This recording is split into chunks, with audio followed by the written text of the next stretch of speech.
if you can share that information because you've got a relationship of trust and care for each other about improving, then you can line up your own expectations and views around what people see in you, and that allows you to become more authentic.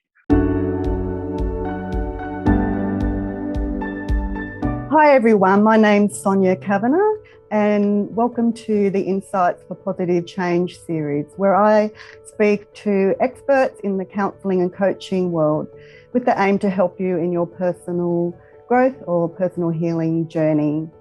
And this is episode number 3, and I'm really excited to introduce my guest for today, Brendan Rogers. Hi Brendan, thanks for coming on. My pleasure, Sonia, great to be here. Now, thank you for your time. I really appreciate that. But can you just share a little bit about yourself, what you do for work and why you love to do what you do? Yeah, of course. Thanks for that. I'm a little bit disappointed you didn't call me friend. You just called me guest, because we're friends, aren't we? Okay, sorry about that. We are friends. I'm only joking. We were friends. As I said, I'm super excited to have a conversation with you today, and particularly around the topic authentic self. But a little bit about me. I'm the basic stuff, married with 2 adult children. Thinking about this interview, actually, I'm married 20 years this December, which seems absolutely crazy. Yeah. But we live on the beautiful Central Coast, as you do. And my work involves, had my consultancy business for about 7 years now. And my official title, I call myself a leadership and team performance coach. And it's really helping leaders be more effective and for teams to become, or helping teams become less dysfunctional. So I love that because I just love supporting people, as you know. I love supporting leaders and people in leadership roles or in their business, just helping them become better people, better leaders, and ultimately helping their business become better and grow. And that's why I love doing what I do. It's just that gets me off every day. Thanks for that. That's great. So you're really all about growth and watching people develop and grow. And 100%. Yeah, and also you have the podcast called The Culture of Things. And as you know, I'm an avid listener. And you are. Thank you very much. Yes, The Culture of Things is going really, really well. And we've got, a fantastic loyal following, yourself included. We're just moving to live stream on YouTube with the podcast, which is fantastic. Also involved in LinkedIn Local on the Central Coast, myself, Mark, fellow co-host, and Isaac. So a lot of work we do there. Again, all with that focus of supporting business, helping them succeed. And we just believe there's a great way to do that by building fantastic relationships built on trust and genuine conversations. Yeah, and I love the personal stories that come out of the interviews that you have with your guests. And you're not just developing leaders, but you're sharing the real story behind how they got to where they are. And I really love that. Thank you. Yeah, so we did you. Meet through LinkedIn Local. We did. So more so through the Zoom weekly catch-ups that took place during the height of the pandemic. And we were discussing before how ironic it is that here we are again in lockdown again, and we're back on Zoom. But it's funny how the world turns, isn't it? I know. And who would have thought that I'd be interviewing you? But I really appreciate the support that you and Mark and Isaac gave me personally at a time when I was feeling quite isolated like many others. And so really, really thank you for that. So it's a pleasure. And again, just going back on why I love doing what I do and what really inspires me. I've said to you before that, seeing you on your journey and what you've achieved in the last 12 months, and that's inspirational to me. That helps me, continue to do what I do and to love what I do, because I see people that, they're so committed to taking action and to growing themselves, and that's exciting stuff. If only more and more people were like that, we'd probably be living in a far more productive world. Yeah, for sure. And, like I've heard you say before, it's just about doing things a little bit better, making little small improvements along the way. And so anyway, let's get to our topic for today. after complimenting one another. We want to talk about today how to be our authentic self. Now, being authentic, or that term, is quite popular these days, but I want to hear your views of what it means to be authentic, or our authentic self, and then maybe, what it means when someone's not being authentic and how that plays out. So we've got kind of the comparison there. Yeah, thanks. I think the definition, if you want to call it that, of being authentic is pretty simple. I mean, it's really just, to me, it's showing up in the world as being real, like the real you. And if you take that a little bit further, it's really making sure that your own beliefs and your own value system, there's some congruency with the actions that you take every day. Now, to me, that's really simple to define and to understand, but the challenge is delivering on that, isn't it, for all of us every single day? So I think the definition of showing up and being that real person, very simple to understand, but delivering on that every single day and in different circumstances, and challenging your own sort of beliefs and value systems with your actions, that's the real tough point for people, I think. I think really a great example of, I think, where we've got to draw the line with authenticity. Even this interview today, and I've done this for a specific reason, because life and on Zoom that we've had over the last 12, 18 months or so, with the pandemic, that, I'm sitting here today and I've got a collared polo shirt on, which is pretty standard, and a jumper, a woolen jumper or whatever. But underneath the table, I've got some tracksuit pants on, and oh no, I've got shoes. I just had to check whether I had shoes or slippers on there. But I'm working. I won't tell you what I've got. And look, I mean, we can joke about it, but why I think this is important just to share is that I don't believe that is me not being authentic in doing that. Ultimately, the bit that I haven't spoken about being authentic is when your beliefs and values are aligned. I mentioned that, but the intent of your actions, to me, is absolutely critical. So my intent today was not to put on a show of flashiness or whatever, but this is what I wear. I care about you. I care about this conversation that we have, and I care about a level of professionalism that we have. So for me, that's my intent around wearing something like this and a top, but people won't see below unless I stand up. So I'm less worried about that. I want to just make people aware that, to me, that is not about being inauthentic. Okay. The other thing I'd like to share as an example on that is that, as we mentioned in the intro, I'm involved with a couple of close friends, and yourself as a valued community member in LinkedIn Local Central Coast. I'm not actually naturally that sort of outgoing type person, but I love meeting and greeting people at the front of the LinkedIn Local events, not because I'm trying to put a persona on that I'm a bit out there and life of the party. That's not me. My intent around that is to help people feel comfortable, feel supported, and feel safe coming into the environment that we create at LinkedIn Local. That is my intent, and it just means that sometimes I need to be a little bit out of my comfort zone as far as being a bit more lively at the front, and really that's my way of trying to make people feel more welcome and more valued when they come into the environment. My intent is to make that, just because my behaviours are maybe a little bit less natural than what others do, to me doesn't make me inauthentic. No, that's great. And then when you create that environment, then it helps other people just to relax and be their authentic self as well. So you're that's kind of my intent. I hope so. You're stepping a little bit out of your comfort zone to make other people feel welcome. So it's not being inauthentic, it's still being you, but understanding what's needed in the moment, and which still lines up with your values of making people feel welcome and supported anyway. And I believe so. Yeah, so that's great. So when we're not being true to ourselves, it can be very exhausting, and I find that people get themselves into trouble when they're trying to be someone that they're not, and trying to live up to other people's expectations or what they think other people expect, or trying to gain their approval.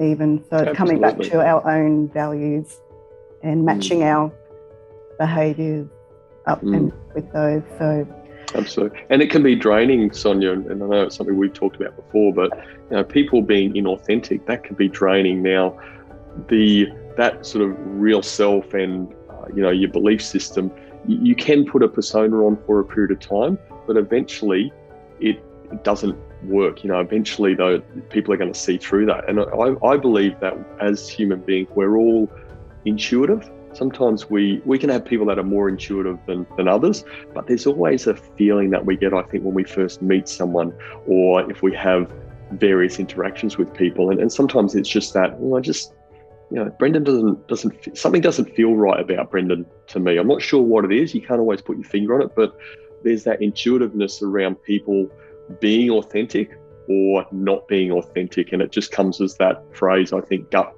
feel. We've just got a gut feel about this person that they're not quite, who they say they are or whatever.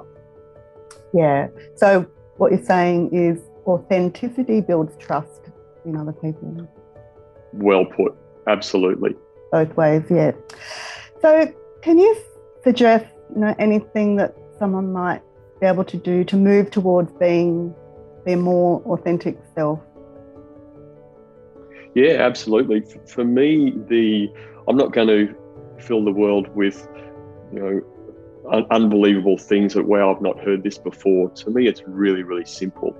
If you invest time in the relationships with people that you want to invest time in, then that is a basis for getting to know each other.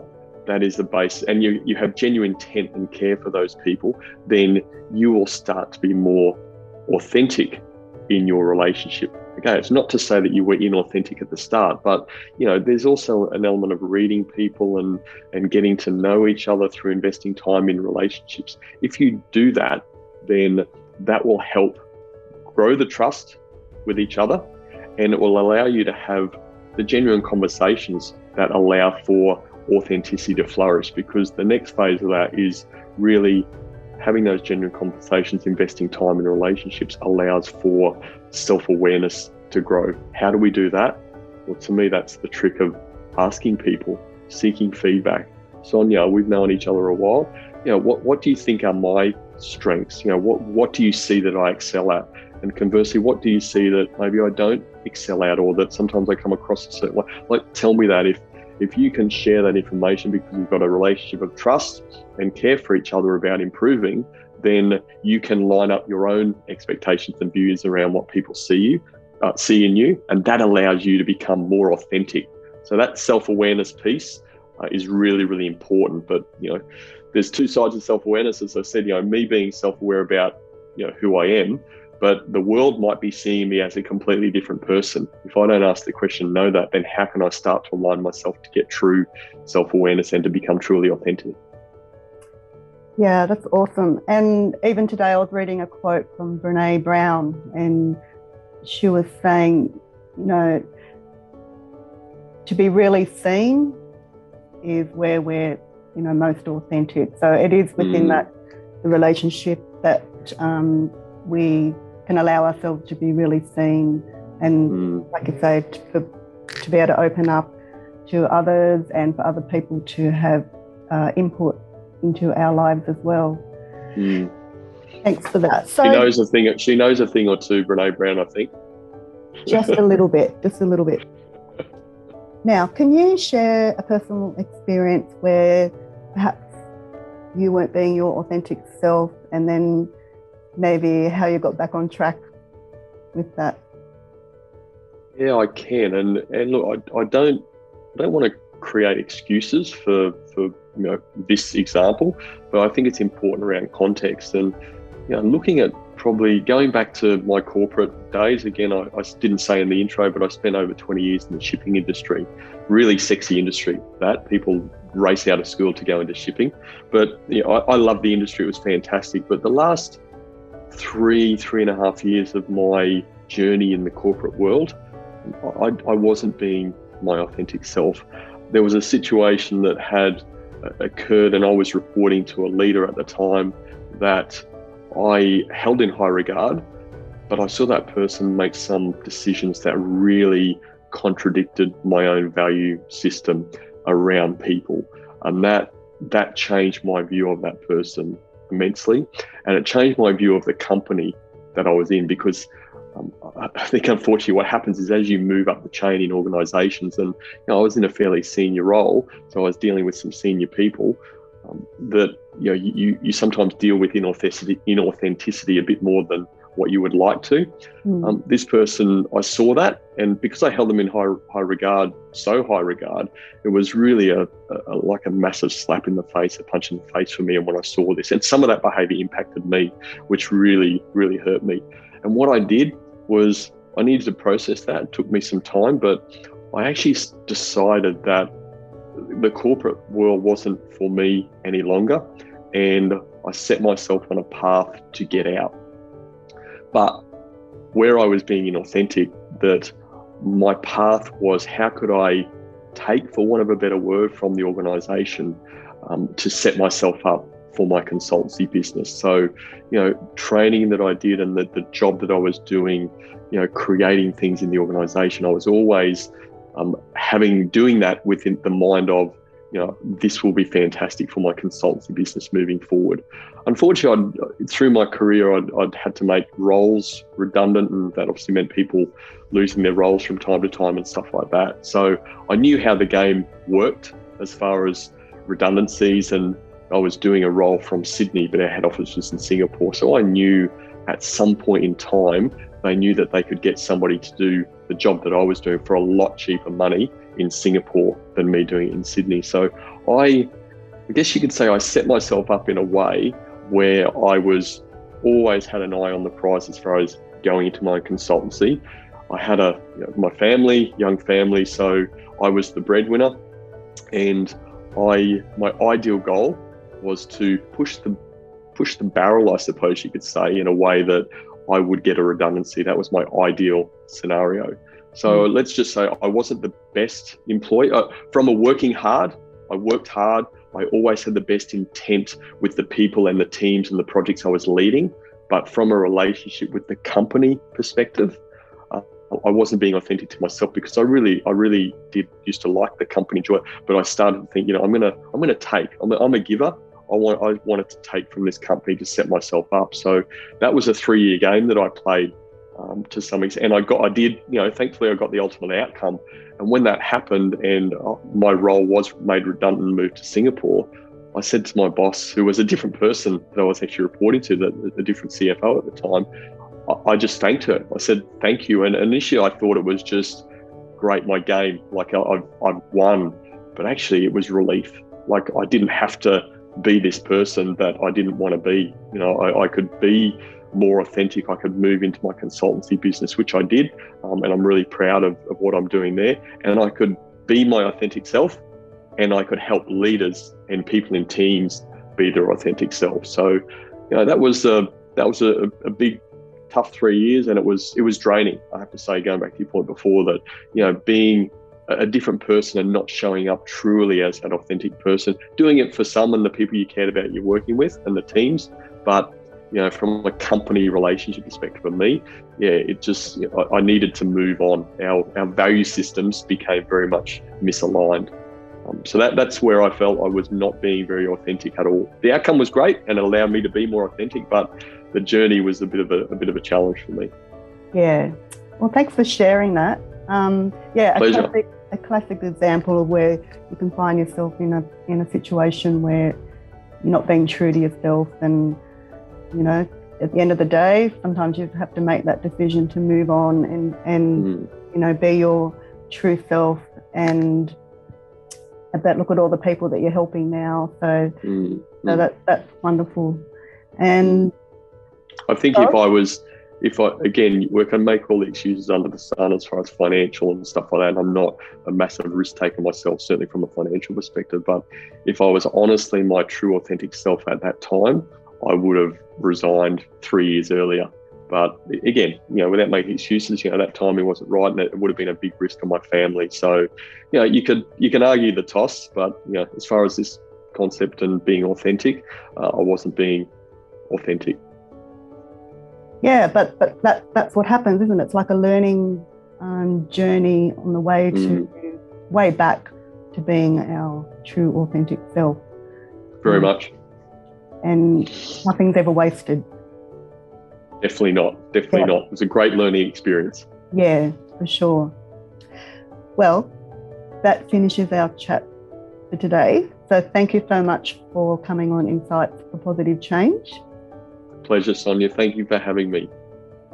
So if you would like some more information on the show or just like to contact me, please send me an email at sonia@sccounselingservices.com, and I'll see you next time.